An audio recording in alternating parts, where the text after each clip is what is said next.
students, welcome class 9 chapter 1 matters in our surrounding। तो हम previous video में matters in our surrounding को discuss कर रहे थे, जिसके अंदर हमारा लास्ट टॉपिक था effect of change in pressure. तो effect of change in pressure तक हम पढ़ चुके थे, मोस्टली हमने चैप्टर कंप्लीट कर लिया है, but let's just summarise the chapter again. तो हमने सबसे पहले ये पढ़ा चैप्टर के अंदर कि जो अपना मैटर होता है, what is a matter? Matter is something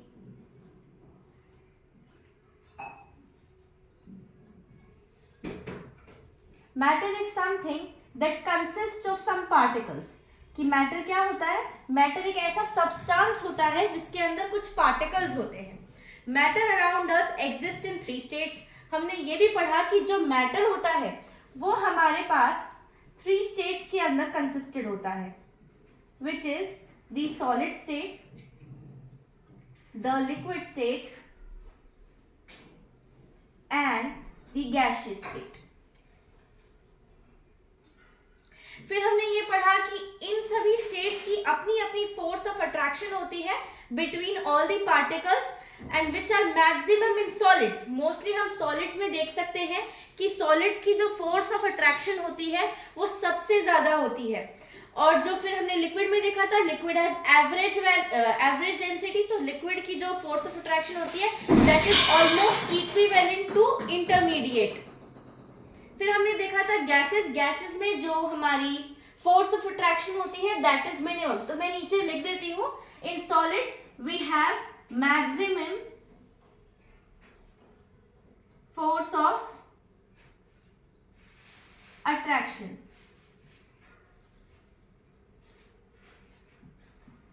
Then in liquid we have intermediate force of attraction.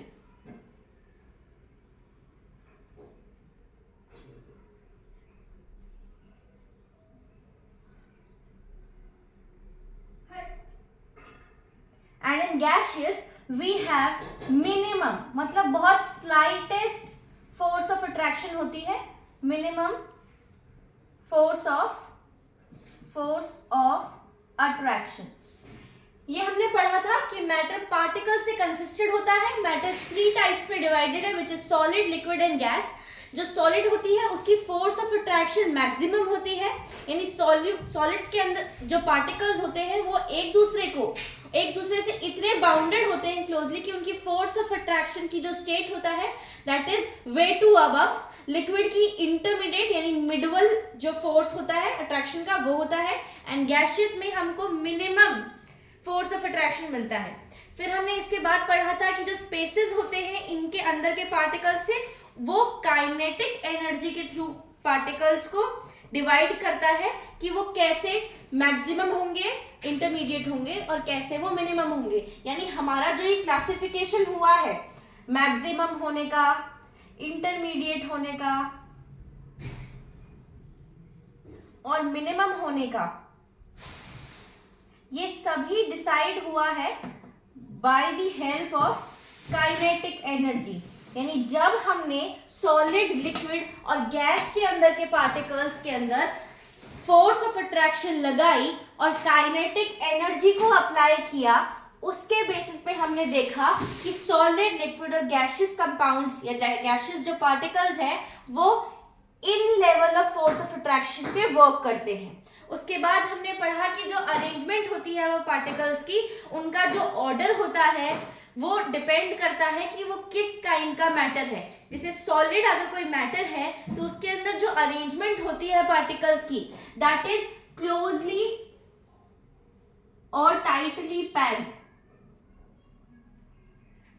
जो अरेंजमेंट होती है सॉलिड की that is closely and boundly packed. मतलब जो पार्टिकल सॉलिड के अंदर होते हैं वो आपस में बहुत क्लोज मिलते हैं।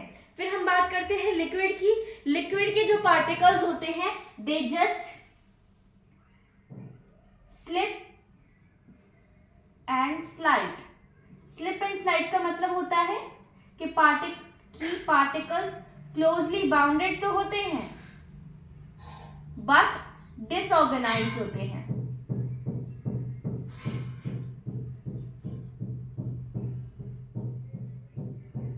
बट डिसऑर्गेनाइज्ड होते हैं। वहीं अगर हम बात करते हैं गैसियस स्टेट की, तो गैसियस स्टेट के अंदर जो पार्टिकल्स होते हैं they just move randomly. Gases के अंदर जो पार्टिकल्स मिलते हैं दे मूव्स रैंडमली, वो पैक नहीं होते, गैसेस कहीं पर भी फ्लो कर सकती है, they can just move randomly. उसके बाद हमने पढ़ा था कि the states of matter are interconvertible. What is the word interconvertible means? हमने ये पढ़ा था कि जो मैटर है इनका स्टेट आपस में इंटरकन्वर्टेबल है। अब हम साइड में अगर बात करते हैं कि इंटरकन्वर्टेबल का क्या मतलब होता है। इंटरकन्वर्टेबल कि जो हमारे ये मैटर है इनका स्टेट इंटरकन्वर्टेबल है। तो इंटरकन्वर्टेबल का मतलब होता है that they can change their states, कि ये अपने स्टेट्स आपस में चेंज कर सकते हैं। हमने प्रीवियस वीडियो में डिस्कस किया था that solid can convert into liquid, liquid can convert into gases, as along gases can also convert into liquid and two liquid can convert into solid as well, कि ये सब आपस में convert हो सकते हैं। फिर हमने इनके बाद पढ़ा था कि सब्लिमेशन एक प्रोसेस है। सब्लिमेशन वो प्रोसेस है जो सॉलिड स्टेट को डायरेक्टली गैसियस स्टेट के अंदर कन्वर्ट कर सकता है।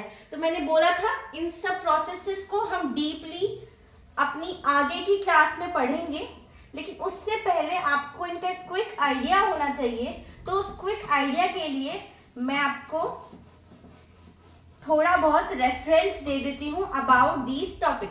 तो आप लिख लीजिए जो प्रोसेस होता है सब्लिमेशन, ये प्रोसेस होता है, it is a process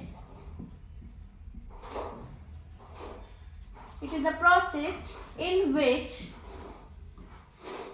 solid state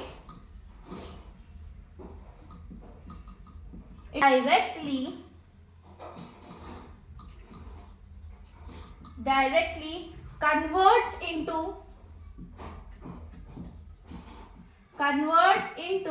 liquid state, converts into gaseous state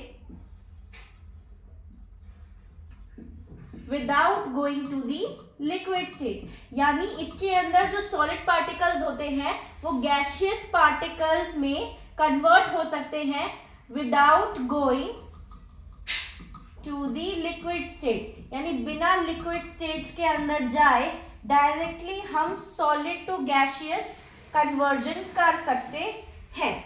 ये मतलब होता है सब्लिमेशन का। सब्लिमेशन वो प्रोसेस होता है जिसके अंदर solid state directly gaseous state के अंदर चेंज हो सकती है बिना लिक्विड स्टेट के अंदर जाए। उसके बाद हमने पढ़ा था डेपोजिशन। डेपोजिशन वो प्रोसेस होता है जिसके अंदर जो गैसियस स्टेट होती है वो डायरेक्टली कन्वर्ट हो जाती है without going to liquid state. वो भी मैं आप लोगों को लिखवा देती हूँ।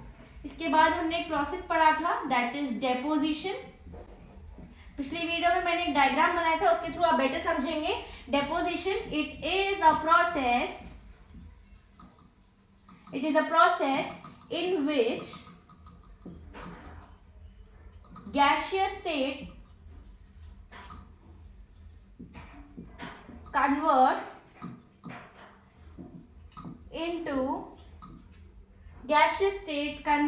into solid state without going to the liquid state, यानी बिना लिक्विड स्टेट के अंदर जाए डायरेक्टली गैसियस स्टेट के पार्टिकल्स सॉलिड स्टेट पार्टिकल्स के अंदर कन्वर्ट हो सकते हैं। ये प्रोसेस हम डेपोजिशन कहते हैं। इस प्रोसेस हमने पढ़ा था इवेपोरेशन। इवेपोरेशन वो प्रोसेस होता है जिसके अंदर पार्टिकल्स सरफेस गेन एनर्जी करते हैं, जो ओवरकम करती है फोर्स ऑफ अट्रैक्शन को और प्रेजेंट होती है लिक्विड को वेपर में चेंज करने का प्रोसेस। हम वापस मैं आपको छोटा सा लिखवा देती हूँ। इवेपोरेशन में क्या होता है, it is a phenomena. Evaporation क्या है, it is a surface phenomena in which liquid states converts into vapor with the addition of, कब होता है ये? by the addition of atmospheric heating. जब एटमॉस्फेरिक के अंदर हीटिंग होने लग जाती है तब लिक्विड स्टेट गैसियस स्टेट में कन्वर्ट होता है. इट मींस वेपर रिलीज करता है. फिर हमने पढ़ा था लेटेंट हीट ऑफ वेपोराइजेशन. वो प्रोसेस होता है जिसके अंदर हीट एनर्जी रिक्वायर्ड की जाती है 1 kg की to convert a liquid into gas in atmospheric temperature. इसके बाद हमने क्या पढ़ा था? Latent heat of vaporisation. Latent heat of vaporisation आपको बहुत बेटर समझ आएगा अगर आप प्रीवियस वीडियो जाकर के देखें. अगर आप फर्स्ट टाइम चैनल पर विजिट कर रहे हैं. The process in which we requires कहते हैं, यानी latent heat of vaporisation is a process in which we requires 1 kg of liquid to gas at an atmospheric pressure at a certain boiling point.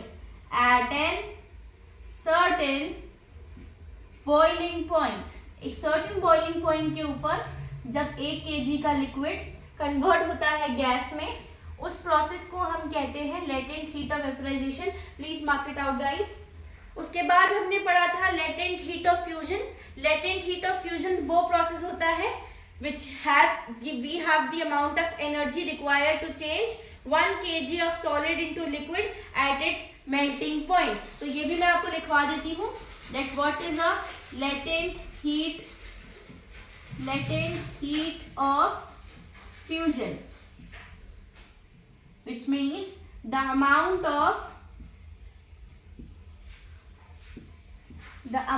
of energy required, the amount of to change 1 kg of solid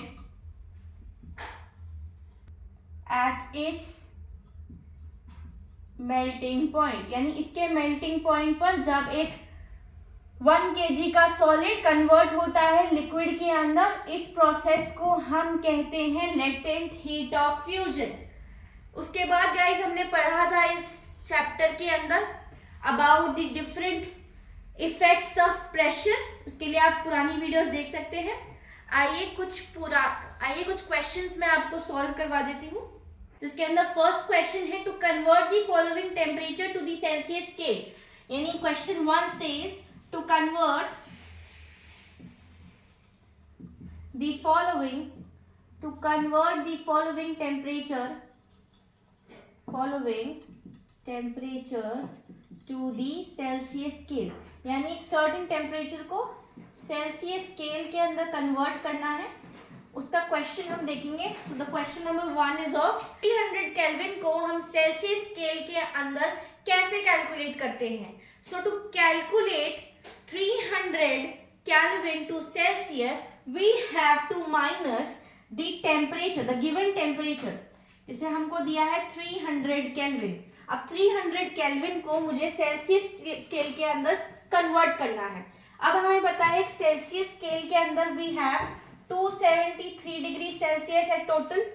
so what we have to do is, हमको जो temperature given होगा इस temperature को हमको deduct करना है from this 273 degree Celsius.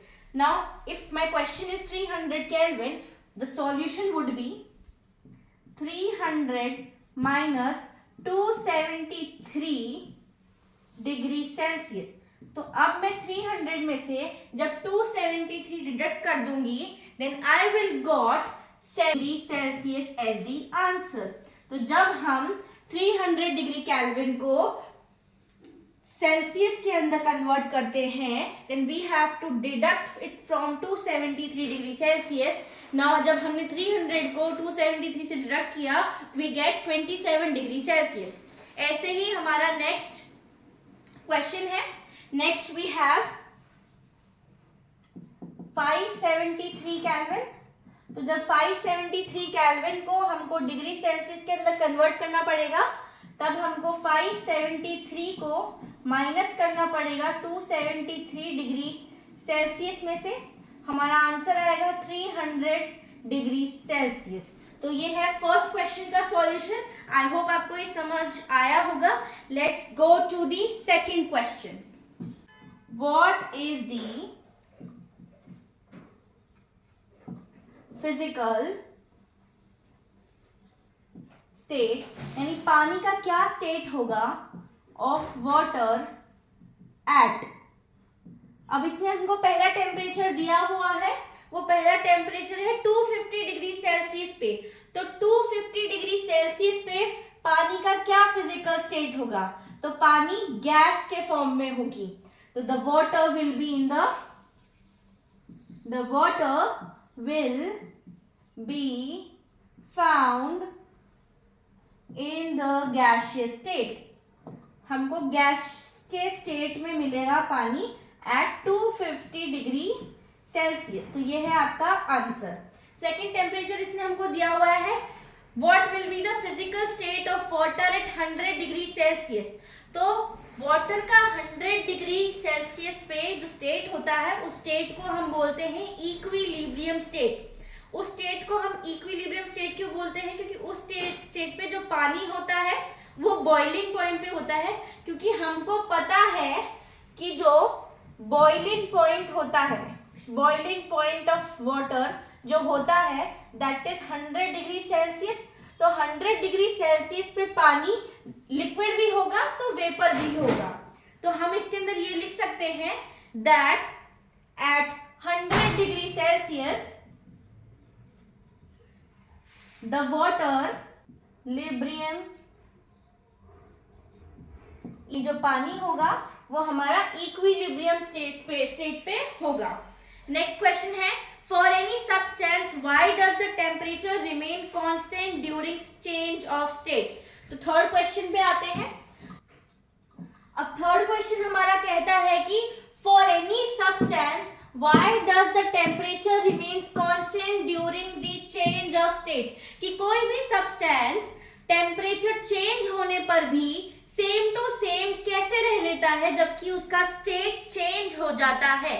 तो इसका क्वेश्चन, इसका आंसर ये होगा मेरे अकॉर्डिंगली कि during the change of state, जब हम चेंज कर देते हैं किसी भी स्टेट को, the temperature of any substance remains constant, तब भी उस सब्सटेंस का जो टेम्परेचर होगा वो सेम इसलिए होगा क्योंकि जो हीट उसको सप्लाई करी गई है और जो हीट उसमें से रिलीज हुई है वो ही तो यूटिलाइज हुई है उसका स्टेट चेंज करने के लिए।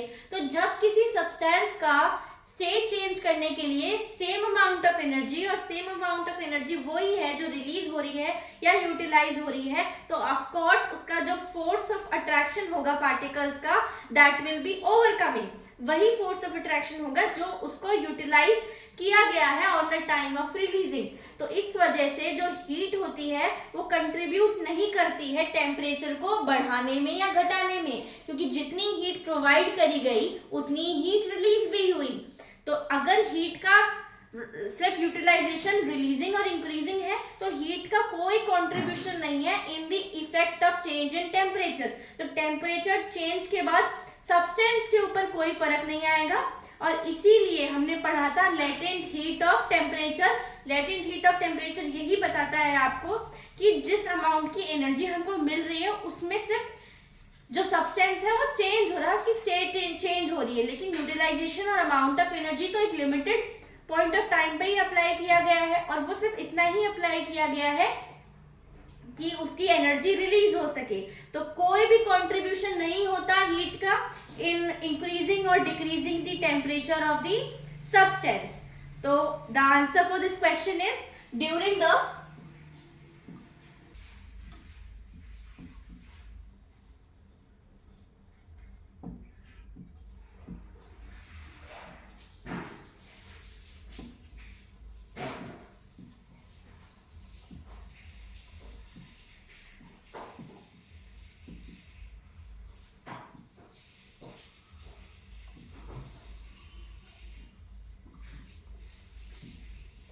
सो the answer is gases can easily converted into liquid अगर उनको हाई प्रेशर पे लो टेम्परेचर अप्लाई करवा दिया जाता है, तो आई थिंक जो गैसेस होती हैं वो लिक्विड स्टेट के अंदर कन्वर्ट हो सकती है. So the answer will be the gases can be converted into liquid if high pressure is applied at low temperature.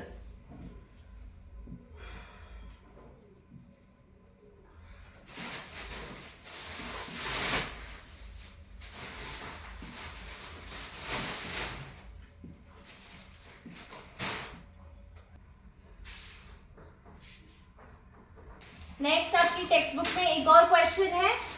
Again वही क्वेश्चन है, to convert Kelvin into Celsius. तो उसके लिए और question is how to convert 3 Kelvin into degree Celsius. तो again जब 293 kelvin को हमको डिग्री सेल्सियस के अंदर कन्वर्ट करना है, what we have to do, we have to minus 293 degree Kelvin from 273 degree Celsius, and by deducting 293 Kelvin from 273 degree Celsius, we will get 20 degree Celsius as an answer. Next question है, next question पे चलते हैं. Next question है to convert 470 degree Kelvin into Celsius. तो जब 470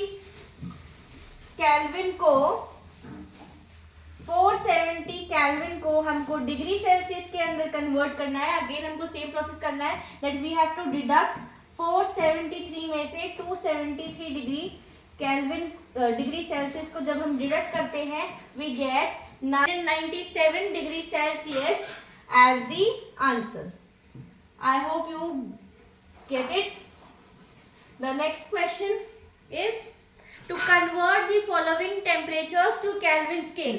अभी हम Kelvin scale से डिग्री सेल्सियस स्केल में कन्वर्ट कर रहे थे. Now we have to convert from degree Celsius to Kelvin scale. तो जैसे मैंने बताया था कि जब हमको Kelvin टू डिग्री सेल्सियस जाना है, हमको कोई भी टेम्परेचर को माइनस करना पड़ता है 273 से. लेकिन सेम प्रोसेस है जब हमको डिग्री सेल्सियस से Kelvin के अंदर जाना है, then we have to add 273 into the given temperature. तो हमारा क्वेश्चन यहाँ पर है that we have to convert 25 degree Celsius. तो जब हम 25 के अंदर 273 ऐड करते हैं, हमारे पास है 25 डिग्री सेल्सियस. अब हमको इसको कन्वर्ट करना है इनटू केल्विन स्केल. तो जब हम 25 के अंदर 273 को ऐड कर देते हैं, we get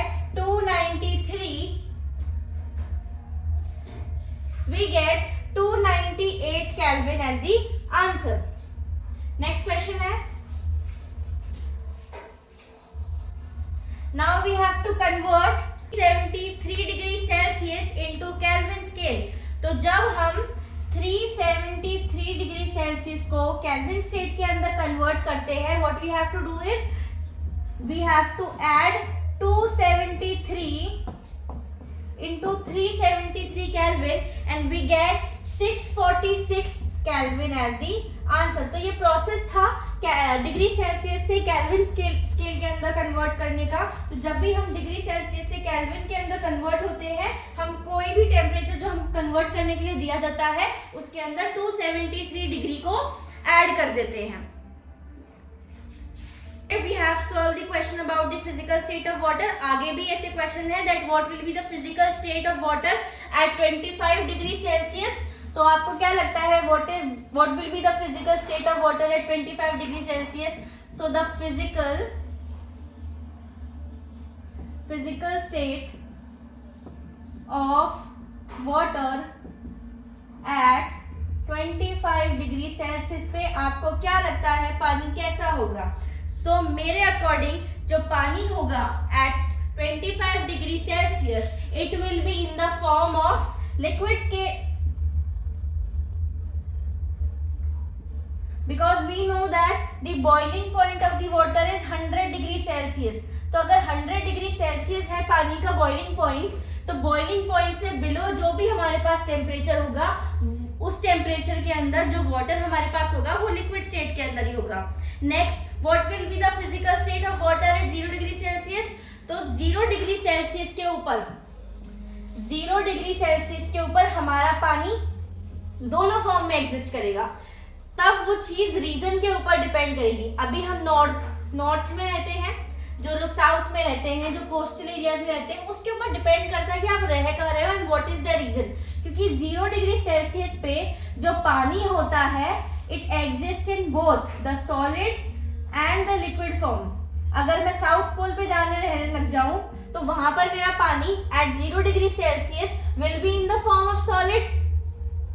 लेकिन अगर मैं यहाँ नॉर्थ साइड में रह रही हूँ, राजस्थान में रह रही हूँ, तो द पानी at 0 degree celsius would be in the form of liquid only.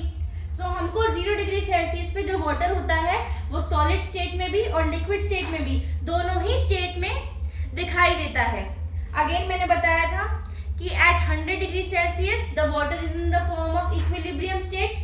Water equilibrium state में होता है, यानी पानी is almost converting into vapour. पानी पानी भी होता है लेकिन it is also getting converted into vapour too. So that is the process of evaporation and we also know that evaporation is used in cooling. Evaporation को हम cooling में भी यूज लेते हैं। Evaporation is used in the process of cooling, यानी चीजों को ठंडा करने के लिए भी इवेपोरेशन प्रोसेस का यूज किया जाता है, because also it is an type of effect of pressure change. Pressure change का ये एक टाइप है। Now we have next question is we have to provide the reasons to the following questions. Water at room temperature is a liquid. अगर water room temperature पे liquid है, that water at room temperature is liquid। अगर water room temperature पे liquid ही है इसका, तो क्या रीजन होगा उसके पीछे? तो आई थिंक उसके पीछे ये रीजन होगा कि इसके बीच की जो इंटरमोलिक्यूलर फोर्सेस है वो लेस है, क्योंकि अगर उनके अंदर की फोर्स ऑफ अट्रैक्शन ज्यादा होती तो पानी में भी कन्वर्टेड इनटू वेपर।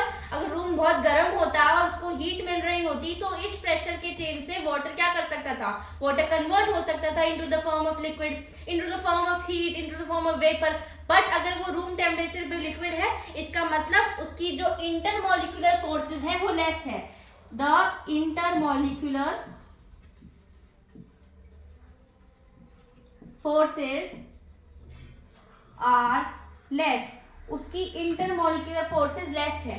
एक और रीजन क्या हो सकता है कि वाटर रूम टेम्परेचर पे लिक्विड है? एक और रीजन ये हो सकता है कि जो उसकी इंटरमोलिक्यूलर स्पेसेस है और जो उसकी काइनेटिक एनर्जी है वो ज्यादा है। क्या हो सकता है?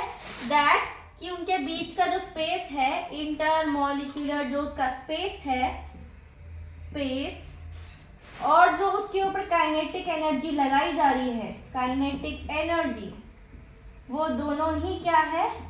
ज्यादा है। इसीलिए हमारा पानी रूम टेम्परेचर पे लिक्विड की फॉर्म में हमको मिल रहा है। नेक्स्ट क्वेश्चन ये है कि कैन आयरन अलमीरा is solid at room temperature? कि क्या एक लोहे की अलमारी सॉलिड रह सकती है रूम टेम्परेचर के ऊपर? तो आई होप ये तो आप अपनी डेली लाइफ में देखते होंगे, कई घरों में लोहे की अलमारियां अवेलेबल होती है। तो क्या जब आप रूम लॉक कर देते हो, रूम लॉक करने के बाद वो अलमारी पिघल जाती है? Our next question is that can an iron almirah is solid at room temperature? क्या कभी किसी से ऐसा हुआ है कि आप घर छोड़ के गए और आपकी आयरन की अलमीरा पिघल के लिक्विड बन गई हो? नहीं ना। Why it is due to? It is due to the intermolecular force which are very strong in the substance called iron। क्योंकि आयरन के अंदर की जो इंटरमोलिकुलर फोर्स है, इंटरमोलिकुलर फोर्स जो उसके पार्टिकल्स को आपस में जोड़ के रखती है, intermolecular force is very strong. तो वो क्या है? बहुत स्ट्रॉन्ग है, जो आपकी अलमारी को अलमारी ही रहने देती है, पानी नहीं बनने देती। The next reason to this following is कि जो इंटरमोलिकुलर स्पेसेस होता है और जो काइनेटिक एनर्जी होती है वो नेग्लिजिबल होती है। नेग्लिजिबल क्यों होती है? That both the intermolecular force and kinetic energy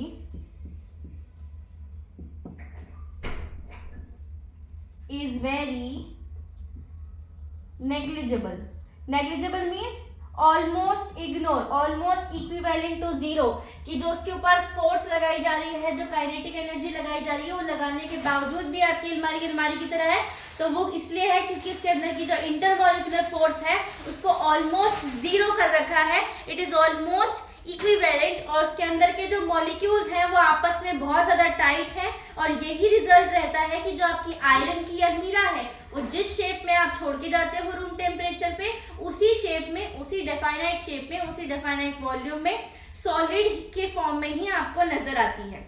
so let's jump up to the next question. Our next question is, why is ice at 273 degree Kelvin more effective in cooling than water at the same temperature? अब ये question आपसे पूछ रहा है क्यों एक बर्फ 273 degree kelvin पर ज्यादा अच्छी होती है ठंडा करने के लिए देन पानी एट सेम टेम्परेचर। अब ये तो सबको अगर डेली लाइफ में पूछा जाए कि कौन जल्दी ठंडा करेगा, बर्फ की पानी, तो हम इजीली नॉर्मल लैंग्वेज में लिख सकते हैं।